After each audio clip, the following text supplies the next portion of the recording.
ഇമിഗ്രേഷനിലെ police ഉദ്യോഗസ്ഥൻ.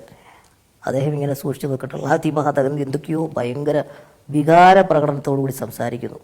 തൊട്ടടുത്ത ക്യാബിനിലേക്കൊക്കെ വിളിച്ചിട്ട് ആ ക്യാബിനിൽ നിന്ന് വേറെ ക്യാബിനിലേക്ക്, ചുരുക്കം പറഞ്ഞു കഴിഞ്ഞു കഴിഞ്ഞാൽ ഭയങ്കര ബഹളമായി അവിടെ.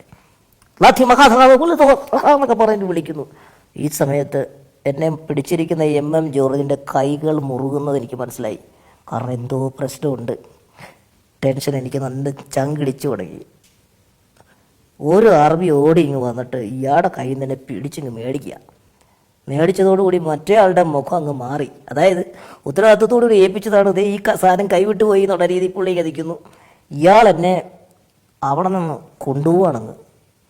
അപ്പോൾ ഇതിൻ്റെ പുറകെ MN എന്നെ രക്ഷപ്പെടുത്താൻ വേണ്ടി വരിക. അപ്പോൾ ഇദ്ദേഹത്തോട് എന്നും പറഞ്ഞിട്ട് ഇയാളെ ഓടിച്ചു. പുള്ളി മാറി നിന്ന് കരയുന്ന പോലൊക്കെ നിൽക്കുന്നു. ഞാൻ എന്തും വരട്ടെ എന്ന് വെച്ചിട്ട് ഇദ്ദേഹത്തിൻ്റെ കയ്യിലിരിക്കുകയാണ്.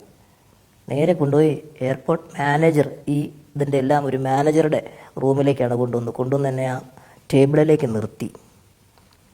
അതേപോലെ അദ്ദേഹം ഒരു ചിരി പോലത്തൊരു സംഭവം, സന്തോഷമൊക്കെ.